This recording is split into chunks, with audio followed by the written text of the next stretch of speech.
Hi everyone. Today we're going to study chapter 9, the atoms. Uh, Second one we study photoelectric effect. Photoelectric, light to electricity.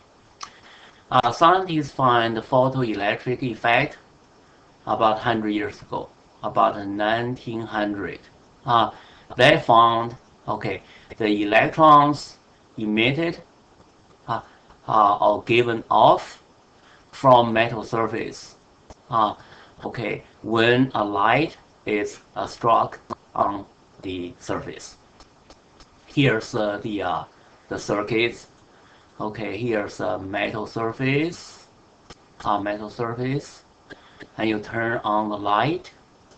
Uh, let's say this is yellow light, a yellow color. So light strike the metal surface, then electron come out. Now, if you add voltage, say the circuit we studied before, voltage, this side is negative, positive, then electron, which is negative charge, gonna go to positive. So you keep on the light, then you have more electrons come out, then come to positive, then you can measure the current. Okay, so light produce electrons. Uh, Light produce electron. We call photoelectric effect. Uh, and here the principle. Light come to the metal surface, different metal surface. Uh, then electrons come out. Electron come out.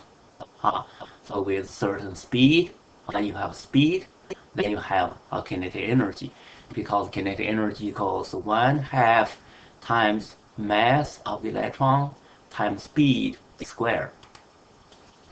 And today we have so many applications, like some of your calculator has small uh, solar panel.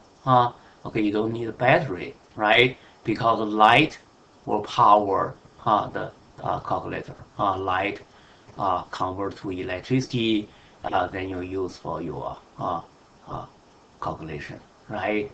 And here you see a lot of people build on the roof of house, of factory, produce electricity. That we call solar panel, right? So there's many applications, other like TV, camera, and other things. Okay, so now when scientists find the photoelectric effect, there's something they do not understand. Okay, here we call three experimental results of the photoelectric effect was in 1900. Scientists cannot understand. The first, they find the kinetic energy of electrons is proportional to frequency. Okay, let's take some example like green light and blue light. The blue light has higher frequency. Green light has lower frequency. So now, okay, so the same metal, potassium, for example. So when the green light come, electrons come out with low speed, less energy. Again, you know the kinetic energy equals 1/2 mv squared. So change with speed. Now if you switch to blue light, what happens? You have electron come out with uh, high speed and more energy. Scientists didn't understand why we will change the color. Suppose you keep the same power, let's say 1 watt, 1 watt of light. A green light give you slow electrons. Okay, then blue light give you the faster electrons. Now even more interesting, when you change the frequency to even lower, like a red light, frequency is lower than green. Then what happens?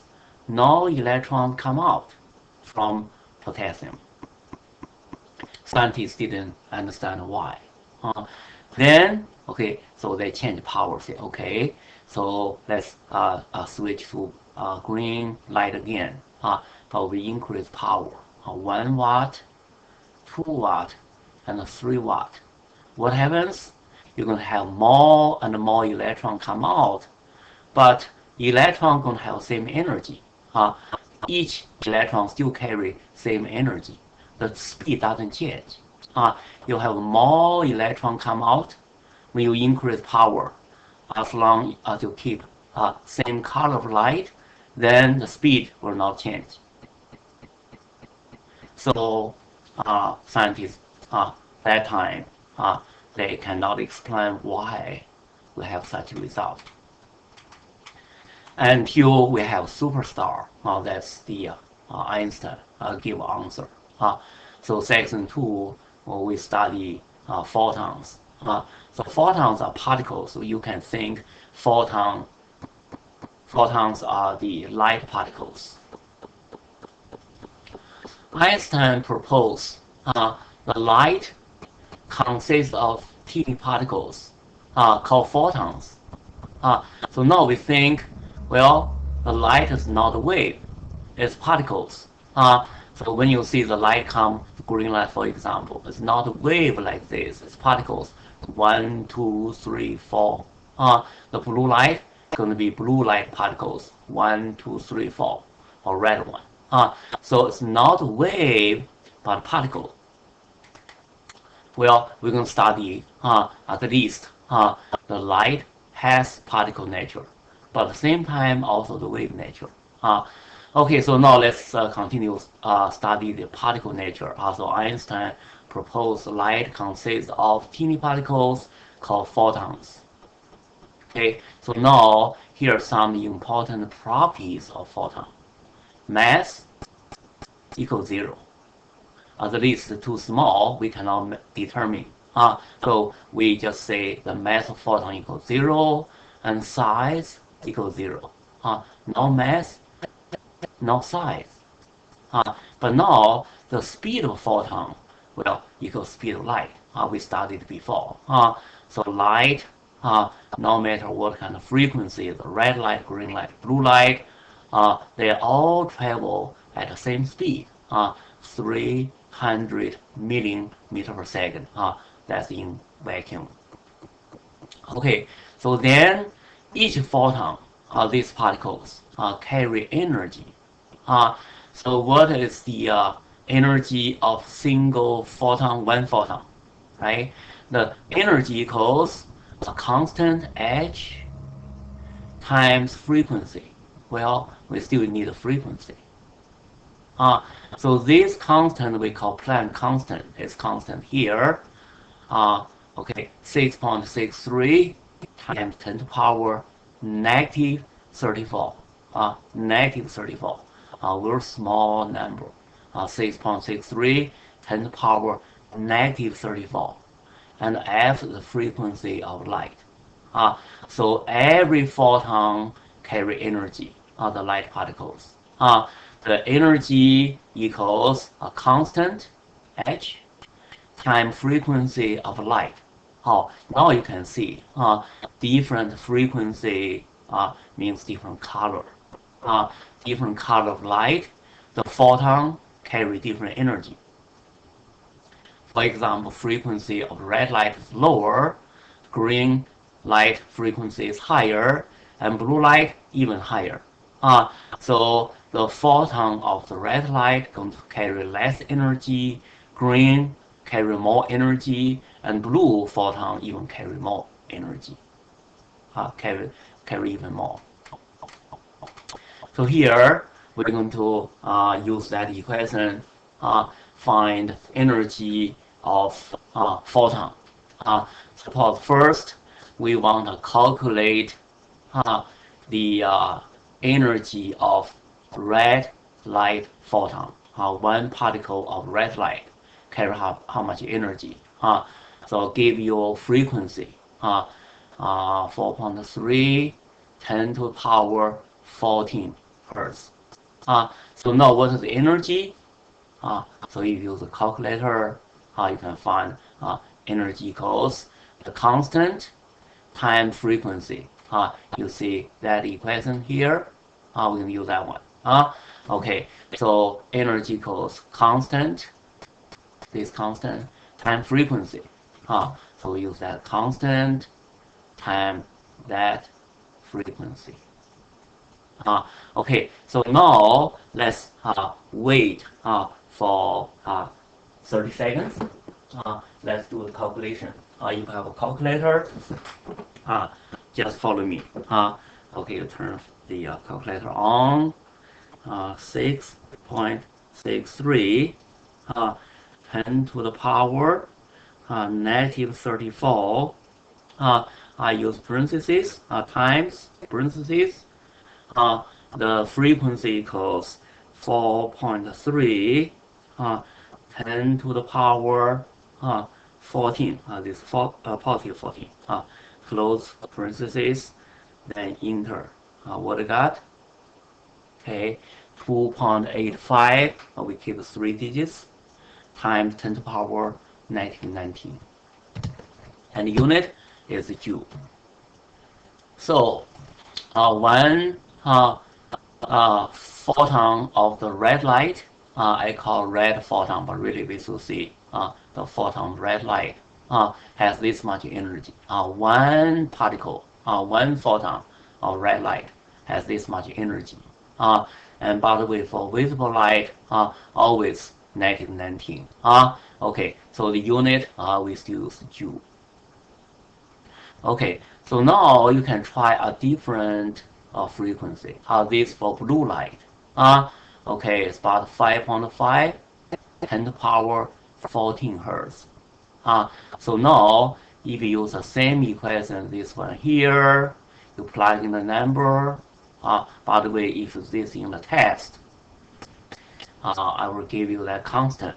So that constant times frequency of the blue light. So we'll give you this answer. See, the red light photon carry less energy, blue light photon carry more energy because different frequency. Okay, Einstein said now we can answer the question. So this famous equation we call Einstein's formula for photoelectric effect. This is very important. So we only study two equations in this chapter. So Einstein, by the way, won Nobel Prize because this work. So Einstein said, here's what happened for photoelectric effect. This is what happens. So the light strike metal surface. Each particle of light, each photon carry this much energy. Depends on the color or the frequency. So now this energy will give part to the metal surface before electron can come out. How much energy? W. So W is the energy needed to pull an electron from the metal surface. You need to give this much energy to the metal. Then the rest part is energy, the kinetic energy of electrons. So energy of the photon part give to the metal surface, the rest give to electrons. So look at this equation, of course. So the W for a given metal surface, W is constant, always a constant. So if a frequency is higher, like blue light, this is bigger energy, this is more energy. Okay, then this is constant, so electron will go faster. If the frequency is lower, like green light, this part has less energy, but W is still constant, then give less energy to electrons. Electron goes slower.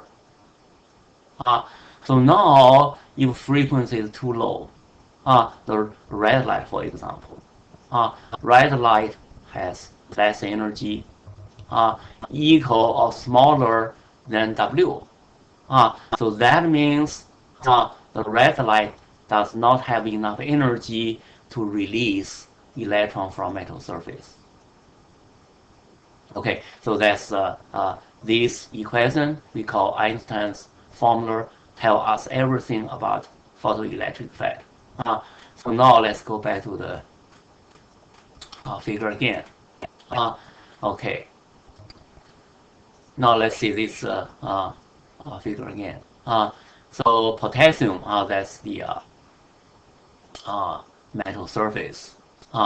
W equals 2 electron volt, 2 eV. By the way, right here we use eV as energy. So W equals 2 eV. Need this much energy before electron can come out. So if we use the red light, red light photon has only 1.8 eV, so it's not enough. So now if you use the green light because frequency is higher, so photon carry more energy than the red, 2.3 eV. Okay, so that's more than 2. Okay, so then, okay, 2.3 eV minus 2 gave 2 electrons with low speed, lower energy. So now if we switch to blue light because frequency is higher, more energy. It's 3.1 eV. Minus 2 give more energy to electrons. So electron will go with high speed. So that's the reason. The energy of the photon part give to metal surface, which is constant. Of course, if you use different metal, you're going to have a different W.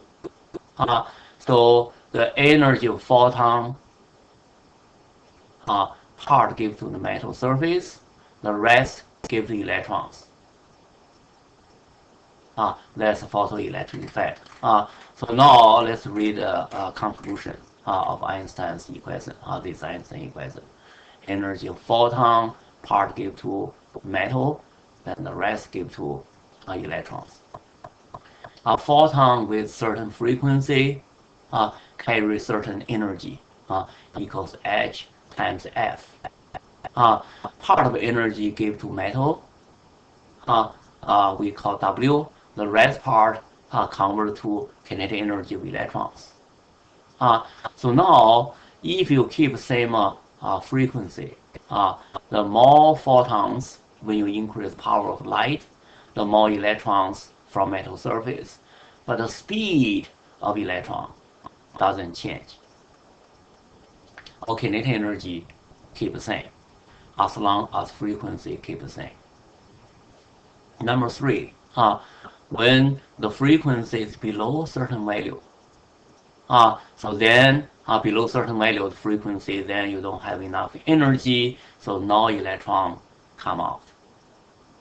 So that's Einstein's explanation for photoelectric effect.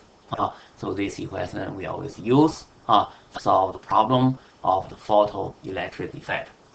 Let's look this example real quick. So we say minimum energy for pulling an electron from a metal surface is 1.5 10 to the power negative 19 joule. This different metal. So W equals this.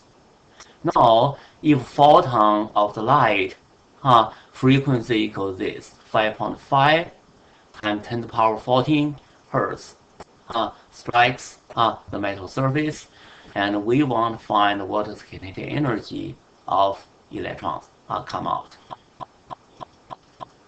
Okay, now let's see what happens. So we use this equation. This energy of photon equals constant times frequency. And we want to find the kinetic energy of electrons. W is given. So now you can practice this energy of photon. You time these two numbers together. Then what? minus, right? Subtract this one. I'll give you the answer.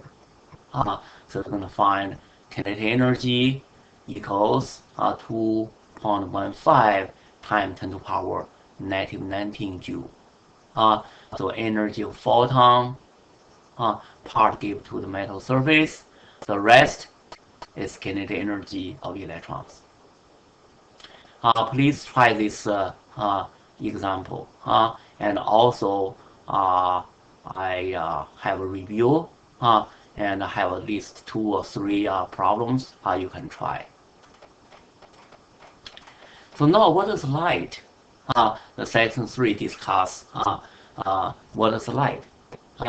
Well, we already studied the wave nature of light when we study the light in chapter 6, right? Chapter 6. And chapter 9, we studied particle nature. So this is the wave nature. So this called the diffraction. The wave spread out, change to different directions. So this is a pure wave nature. Now we studied the photon, the particle nature, photoelectric effect. So seems like sometimes light behavior like a wave, sometimes behavior like particles. So what is light? Is a wave or particle? The answer is right here. So please remember, light has both wave nature and particle nature. Both wave nature and particle nature. So light is wave, and at the same time also particles. But as principle, when we study physics, in one experiment, you can only see the wave nature, like interference, diffraction. And another, this setup, photoelectric effect, you can only measure the particle nature. You cannot see both natures at the same time. You either measure the wave nature or particle nature. But the right answer, light has both nature, particle and wave. And here's a story. You probably know this. The story of 6 blind people and the elephant. Remember, a long time ago. And the king bought elephant. So people want to see because they never see such a big elephant. So include 6 blind people. They cannot see, they can touch it. So the first one touch here is, oh, elephant like a rope. The second one touch here is, oh, elephant like a knife.